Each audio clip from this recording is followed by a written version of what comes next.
Vamos lá, gente, continuando essa terceira parte do tema competência da Justiça do Trabalho.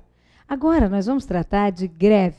Greve você tem com você, não tem? Greve é de competência da Justiça do Trabalho. Compete à Justiça do Trabalho processar e julgar as ações oriundas do exercício do direito de greve. É o que está lá, escrito no artigo 114, inciso 2º da Constituição. Greve é de competência da Justiça do Trabalho. Ações indenizatórias decorrentes do exercício do direito de greve, Justiça do Trabalho. O empregado causou um prejuízo para o empregador, Justiça do Trabalho.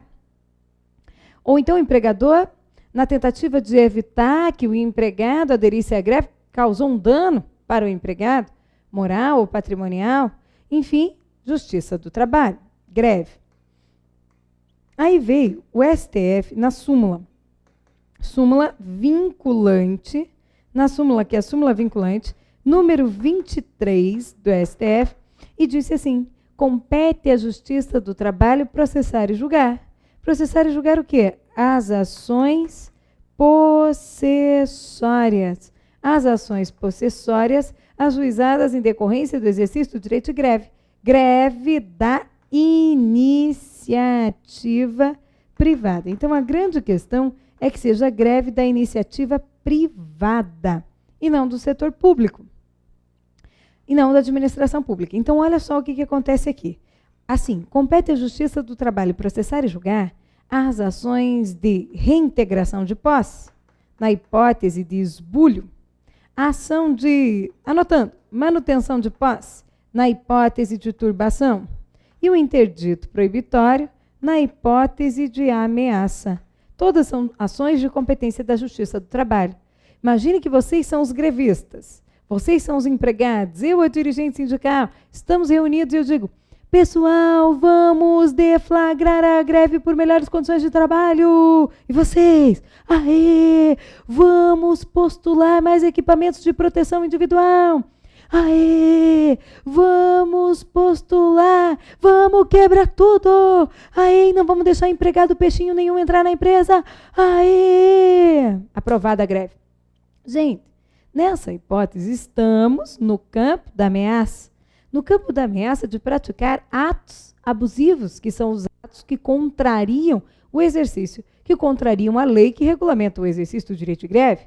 2 aqui. Primeiro, quebrar tudo, causar dano. Segundo, não permitir que empregados que não querem aderir à greve venham para trabalhar.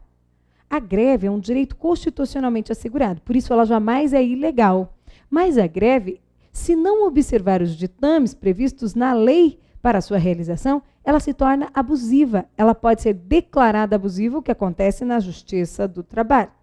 Agora, outras ações são possíveis perante a vara do trabalho oriundas do exercício do direito de greve, que são essas: ação de interdito proibitório.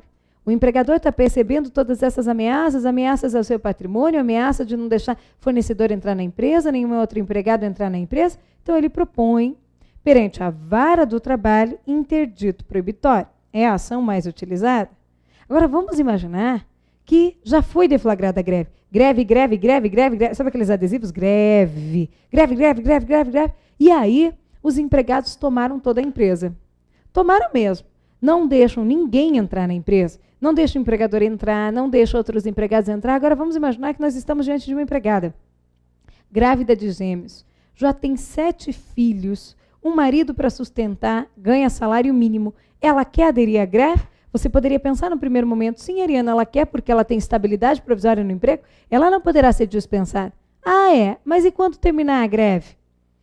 Quem que vai, tá ali já na mira do empregador? Não é? Quando terminar a estabilidade? Quem? Que o empregador já estava de olho porque está grávida e agora aderiu à greve.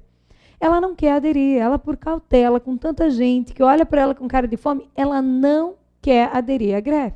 Só que, gente, ela grávida tem medo de se aproximar, eles estão violentos, eles não deixam ninguém entrar na empresa, eles ameaçam, eles já destruíram uma parte do patrimônio, eles tomaram a empresa. O empregador não exerce mais as faculdades de ser o proprietário. Para que ele retome a posse, para que ele possa entrar na empresa, fornecedores, empregados que não querem aderir à greve, o que ele precisa fazer? Uma ação de reintegração de posse. Vamos imaginar que Há uma turbação, uma dificuldade em entrar na empresa, uma turbação, ação de manutenção de posse. O fato é o seguinte, as ações possessórias ajuizadas em decorrência do exercício do direito de greve são de competência da Justiça do Trabalho. Ação de reintegração de posse, Justiça do Trabalho. Ação de manutenção de posse, Justiça do Trabalho. Interdito proibitório, Justiça do Trabalho. Desde que decorrentes da iniciativa privada. Empresa pública e sociedade de economia mista, iniciativa privada. São pessoas jurídicas de direito privado. Então, greve deles, Justiça do Trabalho. Obviamente, quem está fora? Estatutários. Greve de estatutário, fora. Greve de estatutário, fora da competência da Justiça do Trabalho. Ações possessórias ajuizadas em decorrência do exercício do direito de greve da iniciativa privada aqui. Ok, gente? Cuidado com isso. Outra coisa. Súmula vinculante. Agora nós vamos estudar a súmula vinculante 25 do STF e também, mais aqui também, uma ADI, que é a ADI 3684. Súmula vinculante 25 e ADI 3684. Não vou dizer o conteúdo para que você possa sentir a matéria. Gente, para isso nós precisamos passar pela execução no processo do trabalho. É o seguinte, a execução no processo do trabalho é como a cobrança de uma dívida normal aqui, como a cobrança de uma dívida qualquer. Vou te contar uma história. Uma história que, como todas aqui no nosso curso, e serão várias, é parcialmente verdadeira para se encaixar na matéria e você sentir ela melhor. É o seguinte, imagine que não, essa parte é bem verdade. Uma amiga minha, ela era apaixonada por um sujeito, apaixonada. E como era o sujeito? O sujeito vivia pedindo dinheiro para os pais, dinheiro para o vale, transporte, dinheiro para o livro, nunca era para o livro, ele nunca leu um livro, não era para o livro, era sempre para o tomar todas. Dinheiro para o congresso, nunca foi em nenhum congresso, era sempre, para tomar todas. Dinheiro para matrícula, teve curso que ele disse que se matriculou e nunca se matriculou, era sempre, para tomar todas. Ele passou 5 anos no primeiro ano da faculdade, ele tinha quantos anos? 32. E ela perdidamente apaixonada por ele. Um maluco como esse, pode observar, sempre tem alguém apaixonada por ele. E ela linda e tal. E aí o que aconteceu? Aconteceu que ela engravidou. Sem querer? Não, engravidou porque quis, de propósito. Engravidou porque quis, um partidão daquele. Engravidou. E agora quem passou a sustentar ele? Ela. Muda para a casa dela, sai da faculdade. O plano é encontrar um emprego, parar com aquela vida de gandaia. Agora ele é pai, ele tem que ter responsabilidades. Muda. Mas, gente, as coisas não mudam assim tão fácil, né? Ele, tal qual a criança, trocava o dia pela noite. No ofício dele, o único no qual ele era especialista, do videogame. E o que aconteceu? Trocava o dia pela noite assim. Só que bancária, ela logo depois do período da estabilidade, foi dispensada. Enquanto durou as verbas rescisórias, ele conseguiu ficar, no videogame. Mas no final, quando estava acabando, ela começou a entrar em desespero. Desespero. E aí ela virou para ele e disse, homem, tudo aquilo, ele disse, vai, tome jeito, vai, mas volte.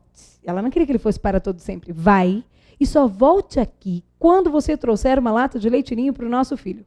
Caso contrário, nem volte hoje. Quase que era isso. Ele foi pensando na vida, realmente, tal, as coisas estavam difíceis, aquele esporro, mudou o esporro do pai para a mulher e foi fazer o quê? O que ele mais sabia, pedir dinheiro emprestado. Chegou para um amigo e disse, me empresta R$1.000? Aí, claro que o amigo disse inicialmente, não. Aí ele explicou toda a situação e ele disse, eu vou te emprestar esses R$1.000, mas não é por você não, que já me deve muito. Eu vou emprestar pela criança, só que agora vai ser diferente. Aqui tem um contrato, você vai assinar esse contrato. Você vai me pagar esses mesmos 1.000 no final de um ano, no máximo 1 ano. Se você não pagar, vai ser de juros, correção monetária, multa, etc, etc. Ok? Ok. O plano dele era pegar esse milão e fazer muamba no Paraguai. Ele ia para o Paraguai, compraria um videogame, venderia. Depois, ele conhecia muita gente, né? Compraria outro e assim ele pensou em virar muambeiro. Só que não deu certo, porque as pessoas faziam as encomendas, só que ele trazia. Inicialmente, ela até investiu um pouquinho. Só que daí, na hora de entregar, as pessoas recebiam o produto, mas não pagavam. Ficava, pela dívida, pelo que você me deve. E ele devia para todo mundo. Não deu certo. Aí ele foi trabalhar numa churrascaria. No começo deu, estava trabalhando, empenhado. Um belo dia, um cliente, depois do horário, era o último, convidou ele para tomar um pouquinho. Ele sentou. No que acabou? Brigou com o cliente, bateu no cliente, se embolaram, dispensado. Gente, o cara estava quase sem jeito quando foi trabalhar com vendas. E aí você não acredita. Deu certo. Deu super certo. Para você ter uma ideia, hoje ele já tem outro filho, e ela não trabalha mais, só de madame. Gente, isso é o que eu chamo de investimento de risco. Pessoa de visão nela, bancária, pessoa, vou investir nesse sujeito. E aí, deu certo. Mas a grande questão é a seguinte, você acha que ele pagou os milão da época em que ele se sentia adolescente? Naturalmente não pagou. E quanto? Quanto que ele deve hoje? 2 anos depois. Quanto? Quanto que ele deve hoje? Quanto? Você não sabe. No final de 1 ano era 1.000. No final de 2 anos, tem que sentar, calcular e aí cobrar.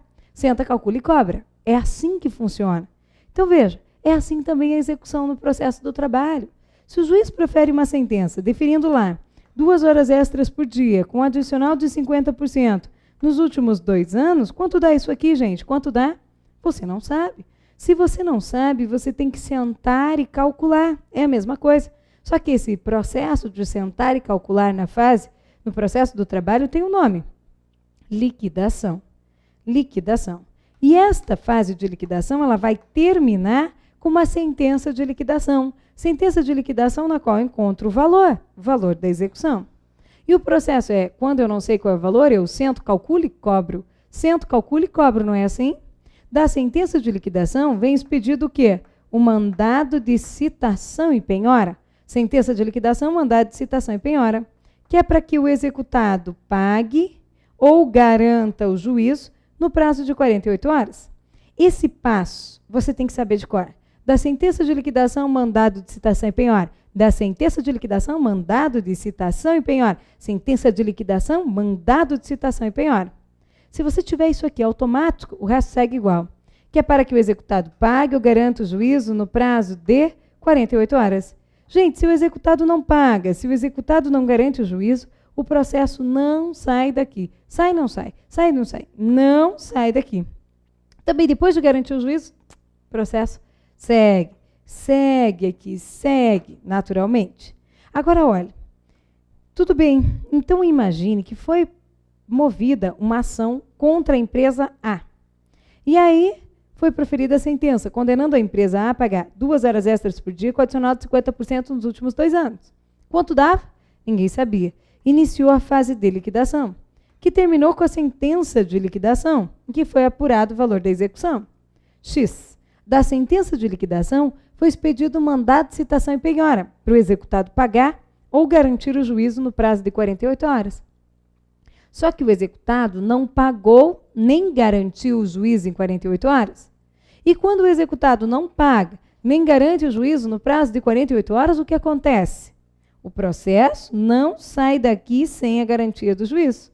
Se ele não paga nem garante o juízo, ele quem? O juiz. O juiz o quê? O juiz mandará penhorar tantos bens quantos bastem para a garantia do juiz, observada a ordem de penhora do artigo 655 do CPC. O juiz manda penhorar bens. E o primeiro que ele quer, dinheiro. Aquela empresa não tinha R$1 depositado. Depois ele vai buscar o quê? Automóveis. Nenhum automóvel. Nenhum veículo, nada. Depois mandou o oficial de justiça na empresa. O oficial de justiça chegou na empresa e disse: eu vim aqui penhorar tantos bens quantos bastem para a garantia do juízo. Chama o gerente. O gerente chegou. Não tem jeito? Não tem jeito. Então, disse para o oficial: fique à vontade. O oficial foi, andou, anotou e tal. Quando chegou no final, chamou o gerente. Olha só, terminei tudo aqui, assina aqui nesse X, que você é o representante dos bens. O gerente falou: hã? O oficial repetiu: assina aqui nesse X, eu representante dos bens. Aí ele disse: hã?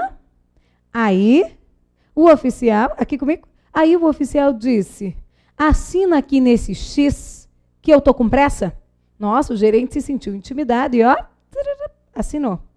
Dia seguinte é que foi o pior. Quando chegou o dono da empresa e o gerente foi explicar que teve a penhora dos bens e que ele assinou e tudo mais, o gerente disse: seu incompetente, se essa empresa vai mal, a culpa é sua, é porque você é um incompetente. Você está dispensado. O empregado disse: se você não tivesse me dispensado, eu mesmo ia pedir para sair. Foi embora, gente. Quando ele chegou na porta da empresa, ó, sacudiu a poeira. Quando você nunca mais quiser pisar num lugar, sacode a poeira, que é para nunca mais voltar. E aí, no começo, ele ainda ficou amargurando aquela raiva, mas com o tempo ele pensava menos na empresa e esqueceu, conseguiu um novo emprego e nunca mais pensou nessa empresa. Passar na mesma rua dava até um ruim nesse gerente. O fato é que, então, ele esqueceu. Só que o processo tramitou e, quando chegou lá pelas tantas, o juiz queria a apresentação daqueles bens penhorados. Por quê? Para avaliar, vender em asta pública, pegar o dinheiro e dar ao exequente. Não é verdade? Mas e cadê? Cadê a empresa? Nada de empresa. Cadê os bens? Nada de bens. Cadê os sócios da empresa? Nada de sócios da empresa. O juiz, então, exigiu dele que apresentasse os bens. É nessa hora que ele descobriu que quando ele assinou naquele X, lembra aquele X? Em que o oficial disse para ele lá que ele era o depositário dos bens? Ele acaba de descobrir que ele era o depositário dos bens. E com sumiço, ele se tornou o depositário infiel dos bens. E você não sabe, desgraça pouca bobagem. O juiz mandou prender. Mandou prender. Você pensa, não pode? Não pode. Mandou prender. E para soltar? Para soltar, habeas corpus. O habeas corpus não é de competência da Justiça do Trabalho? É. Habeas corpus em que você vai escrever bem grande dentro dele, letras garrafais. Súmula vinculante número 25, que diz o quê? É ilegal a prisão do depositário infiel. Ariana, se tem uma súmula vinculante número 25 dizendo que é ilegal a prisão do depositário infiel, não é possível que o juiz mande prender. Gente, esses tempos eu estava dando uma aula, já faz um tempo, em Salvador, uma aula presencial, e um aluno foi, voltou, até percebi, eu falei, acho que ele está com algum problema. Bom, mas aí ele veio no fim da aula. Ele disse: Ariana, é verdade tudo isso que você disse? Eu falei, sim. Aí ele disse assim, digo pelo seguinte, eu sou assessor de juiz e ontem mesmo mandei prender um depositário infiel. Eu falei, foi? E o juiz? Foi ele que mandou, ele disse. Eu falei, pois bem, olha só, leva para ele essa súmulinha vinculante 25, dizendo que é ilegal a prisão do depositário infiel. Não vou mentir, que na hora eu achei até que ele estava meio enganado. Mas aí eu contei essa história numa turma presencial depois, e uma aluna que trabalha no TRT, portanto, onde vão os habeas corpus, ela disse, Ariana, não se surpreenda. Já faz um tempo, mas ela disse, não se surpreenda com isso. Ainda tem bastante juiz que manda prender. E eu sei, porque de vez em quando, chega aqui no TRT um habeas corpus para soltar. Então é assim, ó. Pense aqui, por exemplo, no Paraná. Nós temos juiz. Mesmo lá em tão distante no Paraná, tem juiz do trabalho. Acima tem o TRT, que fica aqui em Curitiba, o TRT do Paraná fica em Curitiba, e aí depois tem o TST.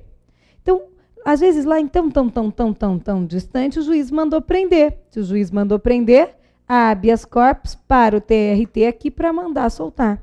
Então, se o juiz ainda mandar prender, cabe habeas corpus para mandar soltar, com a súmula vinculante número 25, dizendo é ilegal a prisão do depositário infiel aqui no nosso processo do trabalho. Agora, em razão da inobservância de uma súmula vinculante, cabe o habeas corpus sem prejuízo da reclamação constitucional. Reclamação constitucional para o STF, dizendo que é ilegal, alegando ou apontando a inobservância da súmula vinculante número 25 do STF. Tudo bem até aqui, gente? Beleza. Então, é ilegal a prisão do depositário infiel. Se o juiz mandar prender, você solta habeas corpus para o TRT, sem prejuízo, dá também possível reclamação constitucional para o STF. Agora, peraí. A Justiça do Trabalho é mesmo competente, não é? Para o habeas corpus, habeas data, para o mandado de segurança, só para manter a ordem que já vimos. Ela é competente para o mandado de segurança, habeas corpus e habeas data, não é? Nós vimos que é competente para o habeas corpus. E aí fica a pergunta, a Justiça do Trabalho é competente para as ações penais? A nossa JT é competente para as ações penais? Ações penais? E aí, a resposta do STF na ADI 3684 é de que não. A Justiça do Trabalho não é competente para as ações penais. Disse o relator, ainda em caráter liminar, mas olha, disse o ministro relator o seguinte, quando o constituinte quis atribuir competência penal genérica, se referiu a crimes ou a infrações. O habeas corpus pode ser utilizado em qualquer expediente. Então, a Justiça do Trabalho é sim competente para o habeas corpus, mas não é competente para as ações penais. Crimes estão fora da competência da Justiça do Trabalho. Crimes, fora. Outra coisa, crimes contra a organização do trabalho, organização do trabalho, fora. Crimes fora da competência da Justiça do Trabalho. De quem é a competência nesse caso? É da Justiça Federal. Ok, gente? Justiça Federal. Então, o que até agora nós vimos? Compete à Justiça do Trabalho processar e julgar dano moral e patrimonial decorrente das relações de trabalho? Não é? Vimos que compete à Justiça do Trabalho processar e julgar a greve, as ações possessórias oriundas do exercício do direito de greve da iniciativa privada, ações indenizatórias oriundas do exercício do direito de greve da iniciativa privada, estatutário, fora. Greve de estatutário, fora da competência da Justiça do Trabalho. Vimos que compete à Justiça do Trabalho processar e julgar mandado de segurança, habeas corpus e habeas data. Habeas corpus? Sim. Se o juiz mandar prender um depositário infiel para soltar, habeas corpus para o TRT, reclamação correcional, também reclamação constitucional, aliás, também é possível. E aí, vimos também que crimes estão fora da competência da Justiça do Trabalho. Gente, olha só, nós vimos lá no artigo 114 da Constituição, que compete à Justiça do Trabalho processar e julgar as penalidades administrativas impostas aos empregadores pelos órgãos de fiscalização das relações de trabalho, não é? Fiscalização das relações de trabalho. Só que aí o que acontece? O auditor fiscal do trabalho foi na empresa e aplicou uma multa para a empresa. Multa. Então, lavrou o auto de infração. Auto de infração. E o que aconteceu? Eu quero recorrer administrativamente. Recorrer administrativamente. Acontece que o artigo 636, parágrafo 1º da CLT, ele estabelece um pressuposto de admissibilidade desse recurso administrativo. Um pressuposto, que é o depósito prévio da multa. Depósito prévio, estamos anotando, da multa administrativa como condição de admissibilidade desse recurso administrativo. Então, para que seu recurso administrativo seja recebido, a primeira coisa que a autoridade vai verificar é se foi feito o depósito prévio e se anexado o comprovante desse depósito. E aí que, hoje, se você estiver lendo o 636, parágrafo 1º da CLT, lá está escrito exatamente isso. É condição para a admissibilidade desse recurso administrativo o depósito prévio do valor da multa. Acontece que o TST, na súmula 424, e também o STF, e também o STF, lá na súmula vinculante número 21, determinam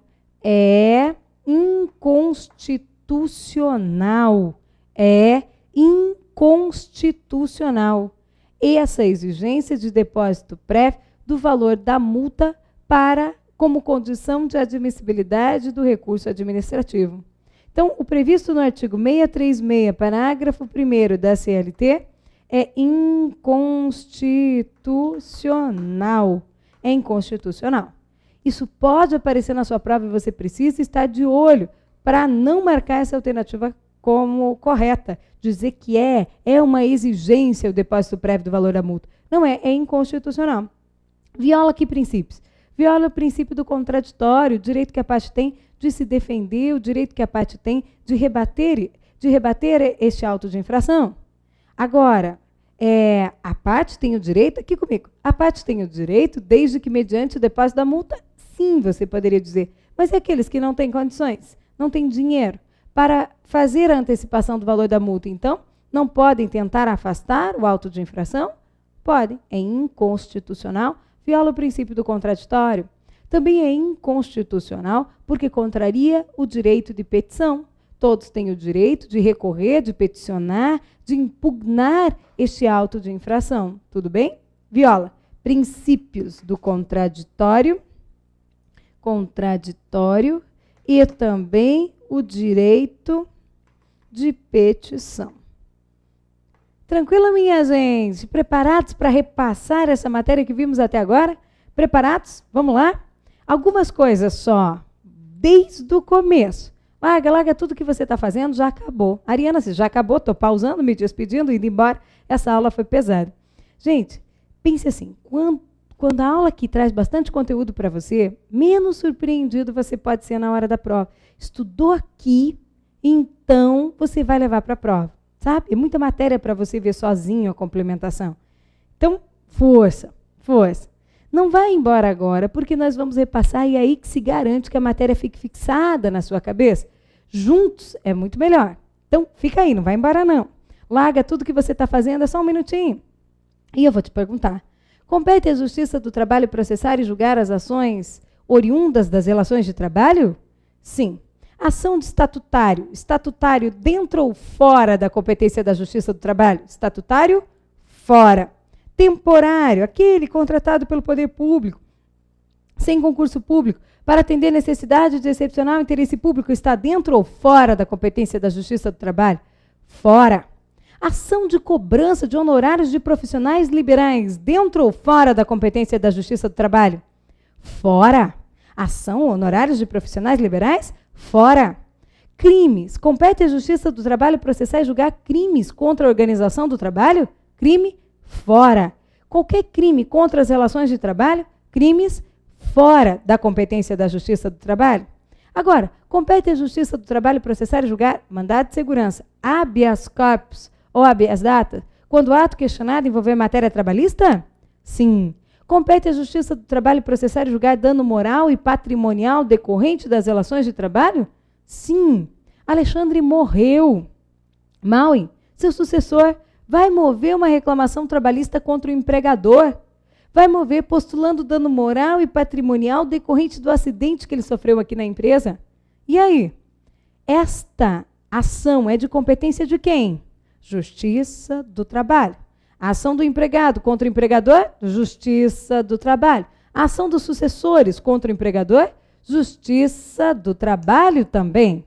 Gente, compete à Justiça do Trabalho processar e julgar as penalidades administrativas impostas aos empregadores pelos órgãos de fiscalização das relações de trabalho. O auditor fiscal do trabalho impôs uma multa antes de recorrer à justiça. Pode a parte recorrer administrativamente? Pode. Tem que fazer o depósito prévio do valor da multa para que seu recurso seja admitido? É inconstitucional? Não, não é obrigado a fazer o depósito prévio do valor da multa. Deixa eu te perguntar, é legal ou é ilegal a prisão do depositário infiel? Ilegal. Mas o juiz mandou prender, você vai soltar por meio de quê?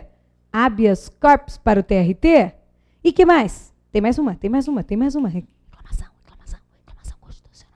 Tem mais uma, qual é? Reclamação constitucional para o STF. Depois, minha gente, compete à Justiça do Trabalho executar, de ofício, as contribuições sociais ou fiscais? Sociais, decorrentes das sentenças que proferir. De toda e qualquer sentença, não decorrentes das sentenças que proferir. E aí, compete à Justiça do Trabalho processar e julgar as ações de representação sindical e entre sindicato e empregado, sindicato e empregador e de novo, sindicato e empregado, sindicato e empregador. É isso. Vimos bastante coisa hoje sobre a competência material da Justiça do Trabalho. Na nossa próxima aula, que já vou gravar amanhã, nós vamos tratar da competência territorial no primeiro momento, fechando esse quadro.